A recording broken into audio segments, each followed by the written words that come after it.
जय हिंद। इजराइल जो देश है उसके दक्षिणी भाग यानी गाजा में तो युद्ध चल ही रहा था। अचानक से 17 सितंबर के दिन इजराइल के ऊपरी भाग यानी ऊपरी देश लेबनान, लेबनान के बाद हिजबुल्लाह नाम का जो आतंकवादी संगठन है, जिसे उसे इजराइल से काफ़ी उसका टसन चलता है, वहाँ पर अचानक से लगभग 3,000 लोगों के जेब में ब्लास्ट होना चालू हो गया और इसमें लगभग 27 से 2800 लोग बहुत बुरी तरह से जख्मी हो गए हैं। किसी का पैर उड़ गया है, किसी की किडनी बाहर आई है, किसी की आंतें बाहर आई हैं, किसी लोग का आंख खराब हो गया है। तो लगभग लगभग जो भी लोग इसमें जख्मी है वो लाइफ टाइम तक कोई बड़ा काम नहीं कर पाएंगे। किसी का हाथ उड़ गया है, आंख खराब हो गई, जिंदा बच जरूर जाएंगे, लेकिन इतना बेरहमी से मारा गया है कि अब वो एक आदमी अगर मर जाता तो एक आदमी की कमी हो जाती, लेकिन वो ऐसा बचा रहेगा कि उसके लिए लाइफ टाइम एक आदमी देखभाल के लिए चाहिए। ये अटैक कैसे हुआ? और ये इजराइल है, इजराइल के ऊपरी भाग में। इजराइल अपने दुश्मनों को निपटाने के लिए प्रसिद्ध है। इजराइल ने इस छोटे से दिखने वाले पेजर जो डिवाइस होता था उसमें ब्लास्ट कर दिया। देखिए, पेजर जो होता है रेडियो की तरह काम करता है। जैसे हम लोग रेडियो लेके घूमते हैं, उसके लिए कोई टावर वगैरह की जरूरत नहीं है। रेडियो हम लोग फ्रीक्वेंसी मिलाते हैं, इतने फ्रीक्वेंसी पे वो बजने लगता है। उसी तरह पेजर जो होते थे, ये पहले जमाने में मोबाइल नहीं होता था तो इसी पे मैसेज आते थे और ये पहले बहुत छोटा मैसेज भेजता था। पहले केवल एक ही डायरेक्शन से भेजा जा सकता था जैसे रेडियो होता है। बाद में धीरे धीरे टेक्नोलॉजी डेवलपमेंट हुआ, इसमें छोटे छोटे मैसेज भी आ जाने लगे यहाँ पर। इसके लिए कोई मोबाइल नेटवर्क की ज़रूरत नहीं होती है, जिससे कि इसका लोकेशन पता नहीं चल पाता है। और ये भी मोबाइल की तरह ही काम करता था। इसे आप लोग कई मूवी में भी देखे होंगे पेजर, इसको यहाँ पे पुष्पा मूवी में देखे होंगे, इसके पे मैसेज आ जाता है इसी पेजर पे। यहाँ पर डेंजर वगैरह का यहाँ पे अपना मैसेज वगैरह भेजता होगा, ये उसका हेल्पर है। यहाँ पर आप गैंग्स ऑफ वासेपुर मूवी भी देखे होंगे, तो गैंग्स ऑफ वासेपुर में ये जो फैजल खान रहता है, इसके पैर यहाँ पर एक तो आप देखेंगे पेजर ये डिवाइस लगा होता है। ये पेजर डिवाइस जो होता है ये उस समय मोबाइल जब नहीं हुआ करती थी तो यही मोबाइल था। ये रेडियो की तरह काम करता था, लेकिन धीरे धीरे चेंज डेवलपमेंट हुआ। अब सबके पास मोबाइल हो गया। अभी कौन पेजर लेके घूम रहा है? अब जैसे वॉकी टॉकी कौन लेके घूम रहा है? अभी रेडियो लेके कौन घूम रहा है? पहले वॉकमैन पे लोग मैच देखते थे, वैसे ही ये भी था। लेकिन इसकी एक फायदा ये था कि इससे मोबाइल जो था वो उससे लोकेशन का नहीं पता चलता था। लेकिन इजराइल ने क्या किया, लोगों के मोबाइल लोकेशन के हिसाब से चुन चुन कर उसके ऊपर ड्रोन हमला करना चालू किया। हिजबुल्लाह को जब ये पता चला कि इसके जो टॉप मिलिट्री कमांडर हैं वो ड्रोन अटैक में कैसे मारे गए, तो वो लोग यूज कर रहे थे मोबाइल यूज कर रहे थे। उस मोबाइल के लोकेशन के हिसाब से जो मोबाइल का लोकेशन दिख रहा था वही लोकेशन ये मिसाइल ऑटोमेटिक इसको कैच कर ले रहा था और वहां पिन पॉइंट एक्यूरेसी से हमला कर रहा था। ईरान में भी ऐसे कई हमले कराए गए डायरेक्ट। तो हिजबुल्लाह ने एक एडवाइजरी जारी किया कि अपने सारे मोबाइल हटा दो, फेंक दो, पानी में फेंक दो, या फिर कहीं लोहे के मजबूत ताबूत में रख दो ताकि सिग्नल ना पता चल सके यहाँ पे, ताकि इजराइल को इसकी जानकारी ना मिल सके। और इसी ने कहा कि आप लोग पेजर मोबाइल का यूज़ करिए, पेजर डिवाइस का। ये पेजर से एक फ़ायदा तो हिजबुल्लाह को ये हो गया कि इससे कोई लोकेशन नहीं बता सकता। जैसे हम कहीं रेडियो लेके सुन रहे हैं तो कोई कैसे बता देगा हम कहाँ खड़े हैं, लेकिन अगर मोबाइल लेके सुनेंगे तो मोबाइल से पता चल जाएगा कि हम मोबाइल लेके कहाँ खड़े हैं, किस टावर लोकेशन में। लेकिन अब रेडियो पे आप सुनिए तो कोई नहीं आपको होगा। सपोज कि अगर हमें कोई भाषण दे, जैसे हमारे प्रधानमंत्री कहें कि हम देश के लिए कल एक बहुत जरूरी सूचना देने वाले हैं, लेकिन यह सूचना केवल रेडियो पे आएगा, तो कौन कहाँ से सुन रहा है किसी को नहीं लोकेशन पता चलेगा। तो इसका फायदा यही था कि लोकेशन का पता नहीं चलता था। हिजबुल्लाह अचानक से पेजर पे ही मैसेज भेजता था, सारे के सारे एक्टिवेट हो जाते थे। लेकिन इजराइल को इसी में एक मतलब दिमाग लगाया उसकी खुफिया एजेंसी ने। हालांकि इसमें मोसाद का कोई योगदान नहीं है, आगे समझेंगे लोग यहाँ पे। तो ये इजराइल के ऊपर लेबनान है। लेबनान ने 3,000 पेजर बनाने का ठेका दिया था ताइवान को, लेकिन ताइवान की कंपनी जो थी अपोलो गोल्ड जो था पेजर बनाने का लाइसेंस दे दिया हंगरी की कंपनी को। हंगरी की कंपनी को जब दे दिया तो यह यहाँ बनने लगा हंगरी में। अब यूरोप में जब ये पेजर बनने लगा तो यहाँ से इजराइल का एक्सेस बहुत ईजी हो गया।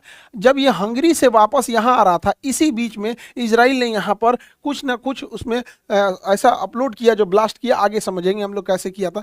जब ये पेजर हंगरी से 3,000 की संख्या में लेबनान के पास पहुंचा, इसी बीच इजराइल की खुफिया एजेंसी मोसाद के कहने पर इसकी एक यूनिट 8200 है, यहाँ पे इसकी मिलिट्री की एक यूनिट है, उसने क्या किया, प्रोडक्शन में ही इसके बैटरी के बगल में एक विस्फोटक लगा दिया और उस विस्फोटक लगने के बाद ही ये पेजर पहुंचा था लेबनान में। अब ये विस्फोटक क्या था, गोल्ड, अपोलो गोल्ड कंपनी का पेजर हो गया यहाँ पर। और इसमें क्या किया गया था, इसकी बैटरी जो थी, बैटरी ये चार्ज होता है जैसे मोबाइल चार्ज होते हैं वैसे ये भी चार्ज होता है। तो इसके बैटरी के बगल में एक छोटा सा 30 ग्राम का, महज 30 ग्राम का लेकिन बहुत खतरनाक विस्फोटक जोड़ दिया, जिसको कहते हैं पीईटीएन। पीईटीएन 30 ग्राम काफी है एक इंसान का मतलब अंग को फाड़ने के लिए यहाँ पर। तो ये इसमें विस्फोटक लगा दिया और एक छोटा सा उसमें एक सॉफ्टवेयर डाल दिया, जिससे कि जैसे ये पीईटी को ब्लास्ट करने के लिए हीट की जरूरत होती है, तो बैटरी के बगल में ही इस विस्फोटक को रखा और एक सॉफ्टवेयर डाला जिससे कि बैटरी हीट हो जाएगी। अब वैसे वैसे बैटरी हीट होगी, वो सॉफ्टवेयर ऑन होगा तो बैटरी हीट करके इसे ब्लास्ट कर जाएगी। और हिजबुल्लाह के पास ये 3000 पेजर पहुंच गए। हिजबुल्लाह ने अपने इन 3000 पेजरों को जो भी उसके खास कमांडर थे सबको दे दिया गया। कोई फल विक्रेता था, कोई ये इवन ईरान के राजदूत के पास भी ये पहुंच गया, उनकी वो आँखिए बाहर चला, ये फट गया आँखिए उनका, बेचारा ईरान को तो तबाह कर रहा है यहाँ पे। और जितने उसके खुफिया एजेंट थे सबके पास ये पहुंच गया यहाँ पे। इसी बीच ये फरवरी में आया था पेजर, फरवरी में आया था। इजराइल का था कि हम 2-3 साल बाद इसे ब्लास्ट करेंगे, जब तक कि घर घर ये पेजर पहुंच जाएगा। लेकिन इतना जल्दी अचानक ब्लास्ट इसलिए करना पड़ा क्योंकि जो हिजबुल्लाह था जिसके पास एक पेजर था, उसको डाउट हुआ था, उसको डाउट हुआ कि इसमें कुछ गड़बड़ी है। तो इसने अपने सीनियर को बताया कि जो पेजर हम लोग यूज़ कर रहे हैं ना, इसमें हमको लगता है कुछ गड़बड़ी है। लेकिन दिक्कत क्या हुआ, इसका सीनियर भी मोसाद का एजेंट निकला। सोचिए, हिजबुल्लाह में जो सीनियर कमांडर है वो एजेंट निकला इजराइल का। इजराइल ने तो हिजबुल्लाह का रक्षा मंत्री मोसाद के एजेंट को बना दिया था यहाँ पर, इतना टॉप पकड़ है। तो उसने क्या किया, जो इसका सीनियर है, पेजर की जांच कराने के बजाय इसी को मरवा दिया, कहा कि इजरायली हमले में मारा गया यहाँ पर। और उसने इजराइल को संदेश भेजा कि अब इस पेजर को जितना जल्दी हो सके इसका यूज करो, अदरवाइज में 1-2 खबर आई है, जब जांच होने लगेगा तो कुछ नहीं कर पाओगे। तो ये खबर लीक हुई थी जुलाई में, और सितंबर में हिजबुल्लाह जो था कुछ मैसेज देना चाह रहा था, तो इसने ये सितंबर का डेट रखा कि भैया अब इसको जितना जल्दी ब्लास्ट कर दो, वरना ये किसी काम का नहीं होगा, वरना इसे ब्लास्ट करेंगे नहीं तो ये किसी काम का नहीं बच जाएगा। तो इसे ब्लास्ट करने के लिए प्लान बनाई गई।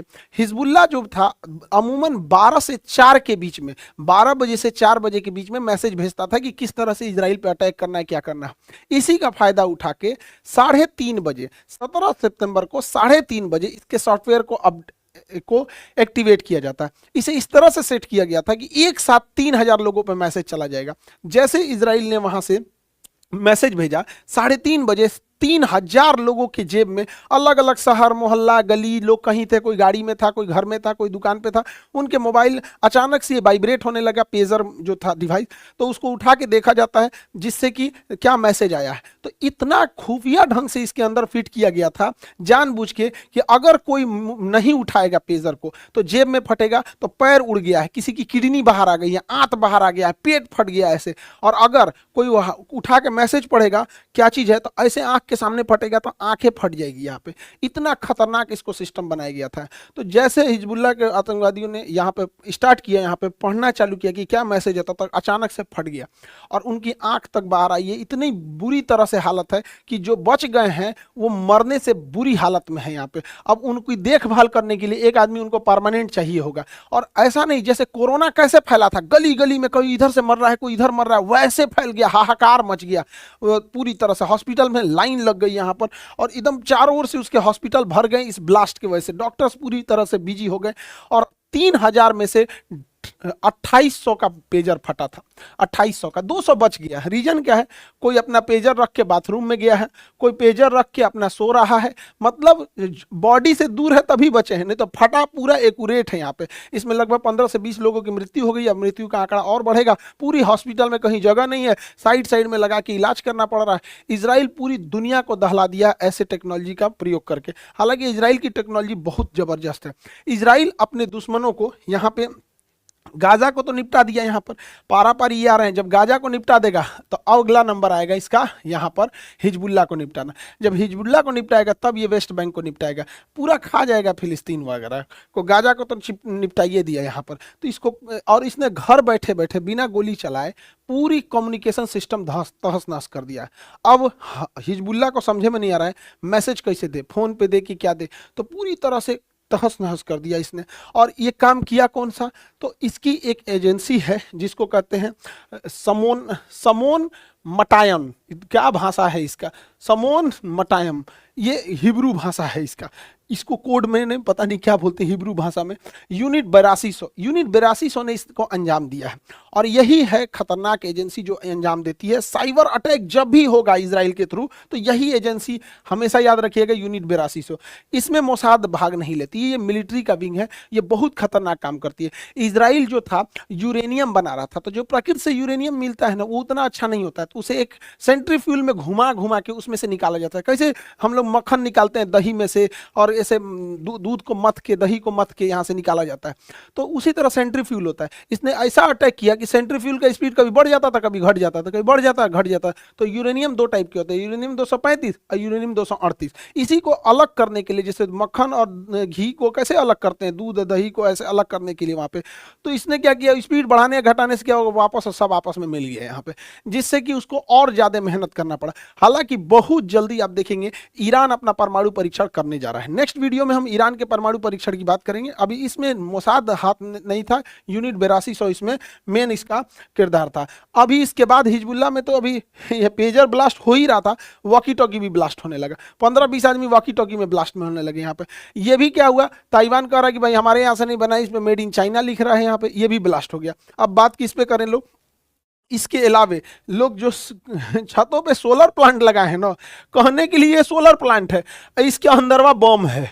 अब पता ही नहीं चल रहा है उन लोग को भड़केगा क्या। अब अगला ब्लास्ट आप देखिएगा वहाँ एसी में होने वाला है, जो लोग एसी लगाए होंगे गर्मी में उड़ेगा यहाँ पर। अभी इजराइल ने ऐसे खुफिया एजेंसी में लेबनान के अंदर हिजबुल्लाह के आसपास के एरिया में बहुत सारे ऐसे टूथपेस्ट घूम रहे हैं, जिसको टूथपेस्ट कोई करेगा तो मर जाएगा यहाँ पे। अब कुछ दिन में ये सुनाई देने वाला है कि वहाँ टूथपेस्ट से मरने वाले हैं सब वहाँ पे। अब कोई भैया तुम लोग देखो, मंजन के जगह अब तुम लोग न दतवन करो भाई, हम क्या कर सकते हैं, हम तो समझाइए सकते हैं, आगे तुम्हारी मर्जी, तुम लोग क्या कांड किए हो। सामने वाले का हैसियत देख के ना लड़ा जाता है। और अगर अभी पावर नहीं तो पढ़ाई लिखाई करो, 10-15 साल में परमाणु बम ले आ देना। कौन चीज चिटपुटिया फेंकते हो इजराइल के ऊपर, बताओ। ये सब घुसियाएगा सब तो इजराइल के ऊपर क्या करेगा सब, AK-47 दो चार को रॉकेट मार देगा सब। ई बेवकूफों को ही नहीं समझ में आता है कि जितना ही रॉकेट मारेगा सबको ही आयरन डोम से मार के गिरा देगा, और उसके बाद पूरे विश्व को कहेगा कि हम तो अपने बचाव के लिए किए हैं, क्योंकि इनको तो भाई बहाना मिल गया यहाँ पे। समझा कि चुटपुटिया मारता है सब यहाँ पे। पढ़ाई लिखाई करो, जितना ये सब पढ़े लिखे हैं सब यहाँ पे, तुम भी बना लो परमाणु बम। कौन मना किया, ये लोग पैदा हुए थे क्या परमाणु बम लेके, या अमेरिका पैदा हुआ था? भारत ने कभी परमाणु बम लेके हम लोग आए थे क्या? गुलामी झेले, 1962 की लड़ाई में हम लोगों को हैसियत दिखा दिया था चाइना ने। उसी समय हमारे देश ने सोचा था कि कुछ भी हो जाए हम परमाणु बम बना के रहेंगे। आज चाइना की औकात है? नहीं है। तो भाई तुम्हें अपने देश का रक्षा करने का अधिकार है, उसे अपने देश की रक्षा करने का अधिकार है। और तुम लोग पारा पारी आओगे तो ये सबको निपटा देगा, और एक साथ आने की तो ताकत है ही नहीं है। खैर क्या ही बोलेंगे हम यहाँ पे, तो आयरन डोम से मार के गिरा देता है यहाँ पे। अब हम लोगों को समझने की जरूरत है कि जब लेबनान में ये हो सकता है तो हम लोग का ही मोबाइल काहे नहीं फट सकता है? ये चाइना से बन के आ रहा है, क्या पता चाइना इसमें बैटरी की जगह पे क्या लगाया। हम लोग को दिख रहा है कि भैया इतना बड़ा बैटरी है, पता चला इसमें आधे दूर बैटरी है, आधा दूर विस्फोटक रखा हुआ है। कईयों हम लोग उधिया जाएंगे लोग यहाँ पे, कोई ठीक नहीं है। तो सरकार को चाइना से आने वाले लैपटॉप, टैबलेट, मोबाइल, इवन जो भी इलेक्ट्रॉनिक डिवाइस है जो बाहर से किसी क्लाउड या सर्वर द्वारा कंट्रोल हो सकता है, उस पर तत्काल प्रतिबंध लगाना चाहिए। और जो भी डिवाइस बने भारत में बनते रहना चाहिए। यहाँ पर हम लोग पता नहीं क्या कर रहे हैं, मेक इंडिया के नाम पर यहाँ पे हम लोग यूपीआई बना के खुश हैं कि हम लोग यूपीआई बना लिए। एक दिन गूगल बाहर करेगा ना जीमेल से, सारा यूपीआई बंद हो जाएगा। हम लोग हल्ला कर रहे हैं डिजिटल इंडिया, डिजिटल इंडिया। हम लोग डिजिटल इंडिया नहीं है, डिजिटल यूजर हैं हम लोग। अमेरिका का बनाया ट्विटर यूज कर रहे हैं, फेसबुक यूज कर रहे हैं, व्हाट्सअप यूज कर रहे हैं, यूट्यूब, गूगल यूज कर रहे हैं। हमें भैया हम लोग यूजर हैं, हम लोग क्रिएटर नहीं है, यूज कर रहे हैं। कोई टिकटॉक पे आके नाच रहा है, कोई इंस्टाग्राम पे आके नाच रहा है। कईयों बंद करेगा रूस की तरह, हम लोग का हालत खराब हो जाएगा। डिजिटल इंडिया का मतलब ये थोड़ी होता है कि जियो का 1.5 GB डाटा शाम को 4 बजे खत्म करके फूंक दिए, काम खत्म, डिजिटल इंडिया हो गया। ऐसे नहीं होता है, हम लोग डिजिटल यूजर बन चुके हैं। अब जरूरत है देश को आगे बढ़ने की, अपना डिवाइस अपने कंट्रोल में रखने की, वरना एक दिन हम लोग के साथ भी कहीं क्या पता चाइना ऐसे कर दे। हम और आप क्या कॉन्फिडेंस से कह सकते हैं कि इतना बड़ा बड़ा ये लेके, जितना टीचर लोग पढ़ा रहा है ये पैनल वगैरह, इंडिया में कहाँ बन रहा है? ये मजबूरी में कोई लेके आ रहे हैं लोग।